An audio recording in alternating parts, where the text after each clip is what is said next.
we have this wave runner in the shop and we're well into this build. Getting this into the shop, you realize how big this thing is. People laugh and say, Kent, that's not a jet ski, that's a boat. I remember back in the early 80s when I first rode one of those early jet skis that you used to have to stand up on. Remember those? Look at how far they've come. I don't know what year it was, but they started calling these PWCs instead of jet skis, personal watercraft. So this is like a personal water boat because it is big. And the engine inside this thing is humongous. You're going to get to see just how big this is here in a few minutes. But I wanted to give you an update of how we got this far. You know, we played around with this thing on the lake for 2 or 3 weeks. Well, somebody said something about 0 to 60 in 3 seconds. I'm ready. Ready? Yeah, I'm ready. I don't think you're ready. I'm not ready. Oh my word.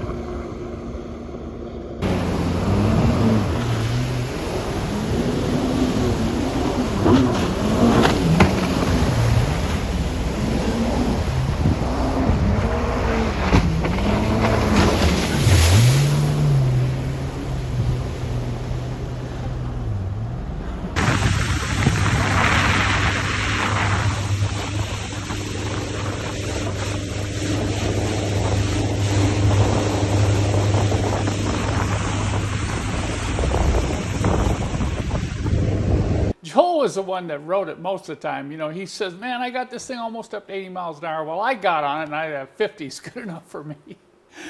But it's so wide here, you have to kind of sit and ride it like a Bronco. So he had more fun playing around with this than I did. But we finally decided, okay, it's time to get it out of the water and get the engine pulled out and get it ready to put in the mini jet boat.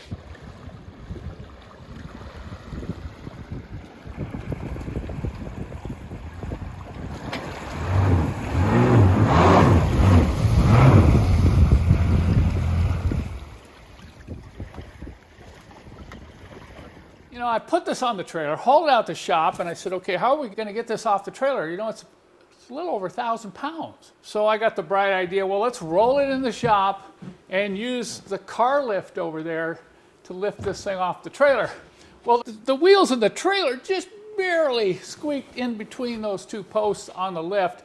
And then we used the arms and 2 straps and just lifted it right off the trailer and then put it back down.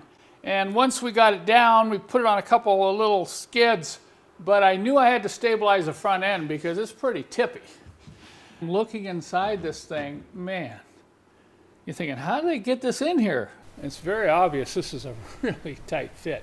They worked hard to get all this stuff crammed down inside this hull here, and this isn't going to be something that I can just hook on with a lift and pull the engine straight out. You can see there's going to be some clearance problems.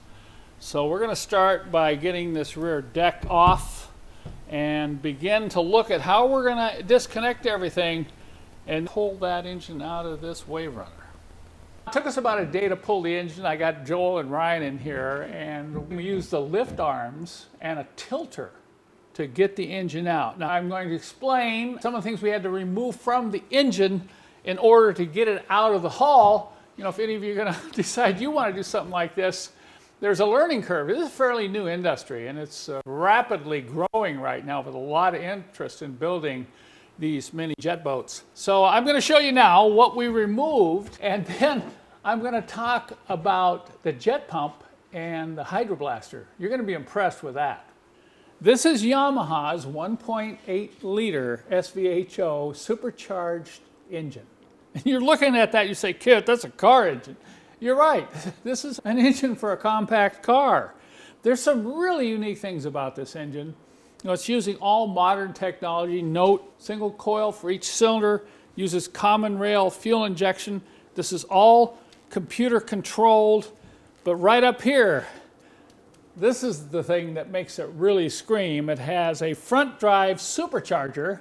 And now I think you can understand why this thing gets up and goes, and it's going to really scream in that mini jet boat. When Joel and I first looked down into the hull, we, of course, removed the seats, and we're poking around down in here, and we're thinking, man, how are we going to get that engine out of here? Are we going to just cut the hull? But it did turn out it wasn't as bad as we thought. There were a couple of key components that had to be removed. The first, and probably the most important, was to remove the exhaust manifold, which sit here just like this. Then we removed the intake air box and disconnected the intercooler from the engine.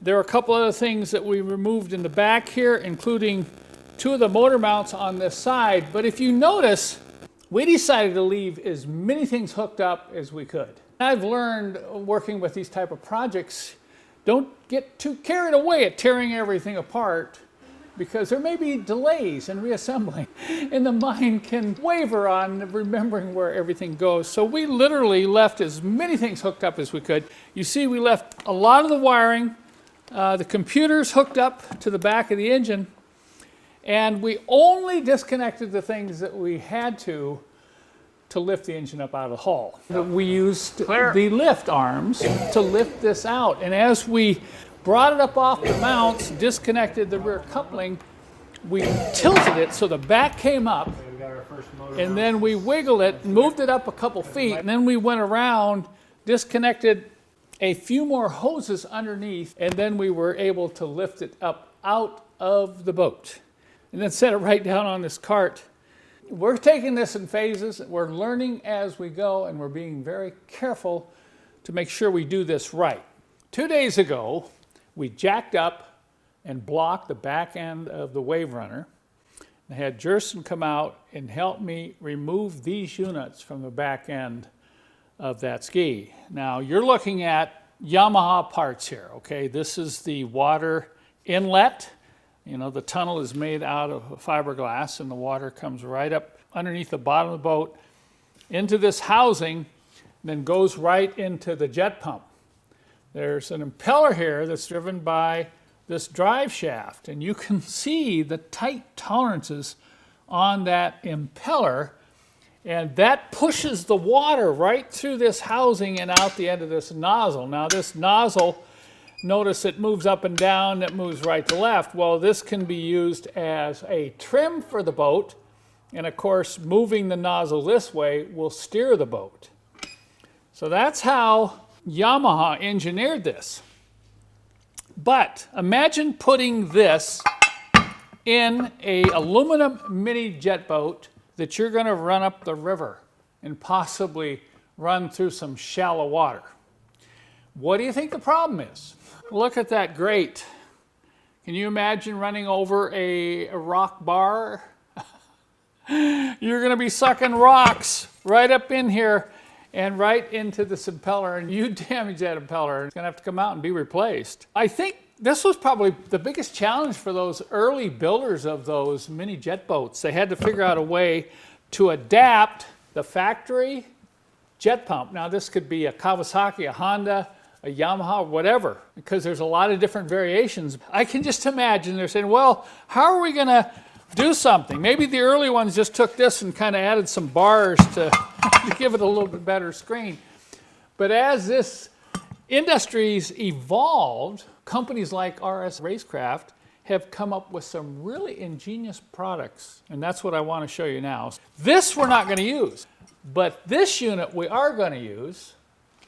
We're also going to use the factory intermediate bearing and the coupling drive to the engine. Now I'm going to bring the hydro blaster into the picture. Look at that. Isn't that cool?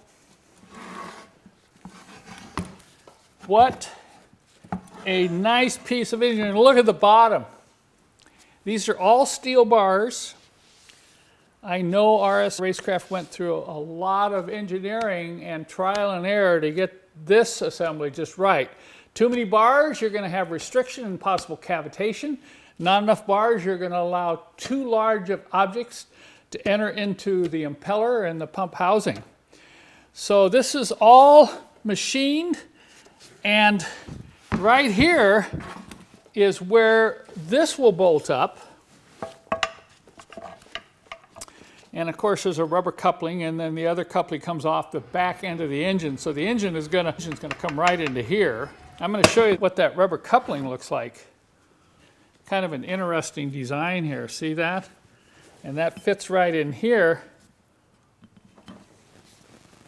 and then the engine coupling goes right in these slots. So there's movement and flexibility between the drive coming from the engine and this intermediate bearing and drive shaft going to the jet pump here. But this is all machined to just have this bolt right up on that end.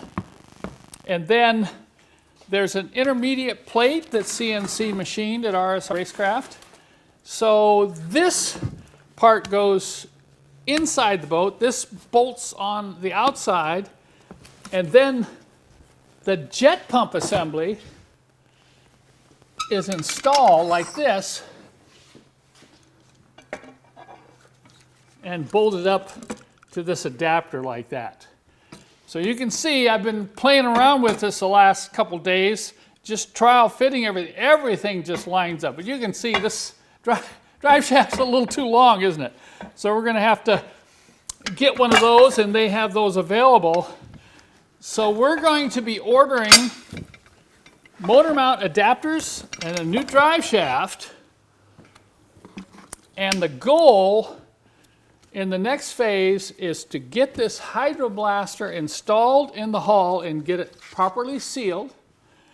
And we'll be filming that, and then install the new drive shaft and get that coupler on. And then we're going to trial fit the engine and make sure those mounts line up.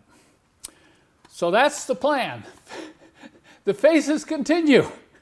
But you know, this really is turning into a very fun project, particularly when you have products like this that make the bill so much easier.